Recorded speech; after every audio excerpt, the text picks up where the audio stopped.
out of the shadows and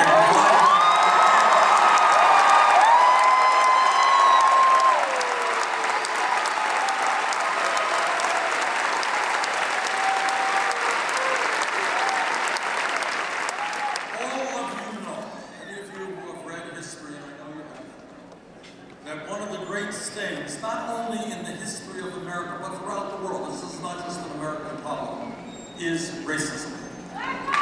We started when Europeans came to this country and did horrible, horrible things to the Native Americans who were here. We followed that with the horror of slavery, followed that with discrimination against Asians and Italians and Irish and Jews and everybody else.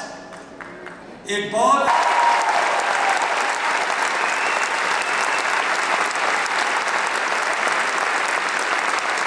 We should be proud that increasingly we look at people based on, as Martin Luther King Jr. reminded us, not on the color of their skin or the country they came from, but on their character, on the quality of their lives.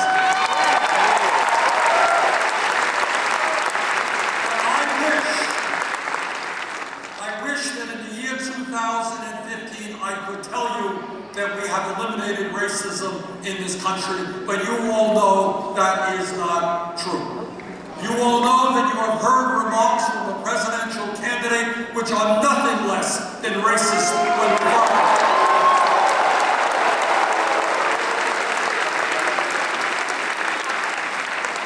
And you are more than aware that Sandra Bland, Eric Garner, Tamir Rice, Freddie Gray, and many others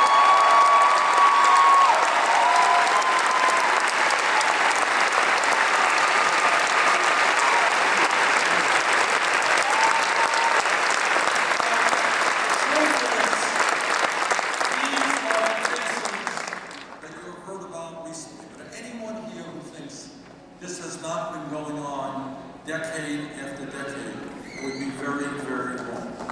And our job right now is to make it clear that it is unacceptable that police officers or anybody else act against the law, beat up people, or kill people. If they do that, they have got to be held accountable.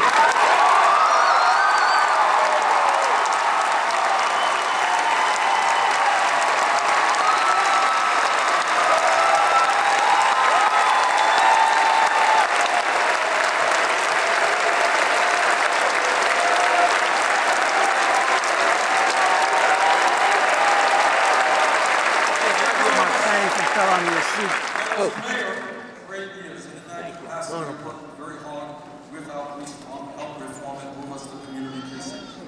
We want police departments all over this country who are part of their communities, not perceived as oppressors in their communities.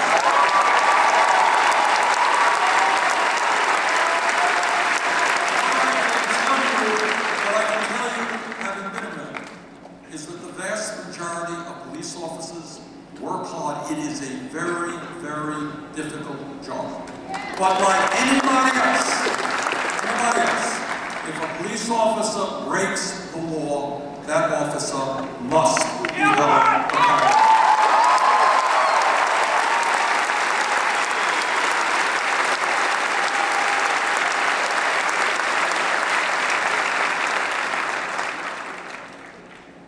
Let me conclude by saying this. As I mentioned earlier, we are the wealthiest country in the history of the world. And what that means is I want you guys to be thinking big, not small. Don't get into this worldview of debating whether we cut education by 2% or 6%. Whether we throw 3 million people off health care or 12 million people off health care. That is not the debate we should be having. The debate we should be having is how we create a country that works well for all of our people.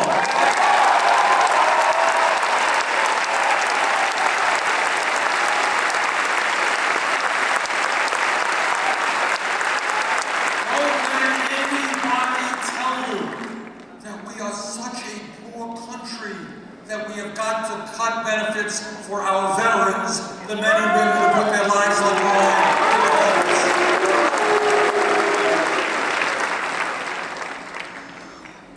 We can live in a country, and I mean this from the bottom of my heart, where every man, woman, and child has health care as a right.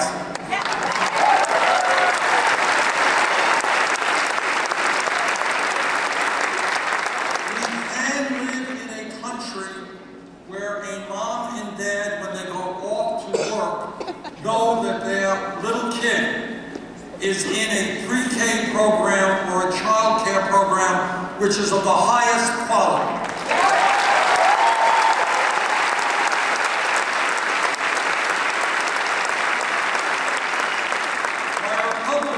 Colleagues tell us that we should cut Social Security for the elderly and the disabled. I believe, and the American people believe, that we should expand Social Security.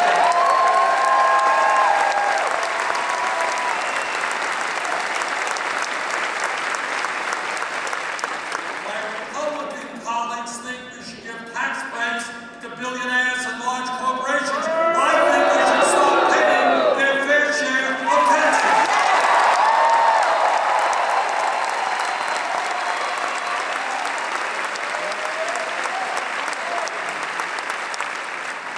Now, it is true, it is absolutely true, that the Koch brothers and the other billionaires have unlimited, and I use that word advisedly, unlimited sums of money to play with and put into the political process.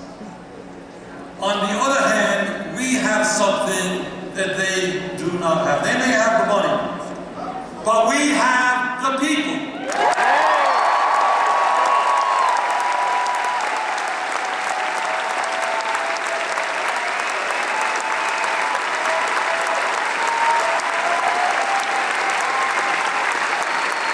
This is what I know. When we reach out to our neighbors and our friends and our co-workers, when we revitalize American democracy and get more people to be voting, when we stand together and not allow people to divide us by race or country of origin or sexual orientation or gender, when we stand together, there is nothing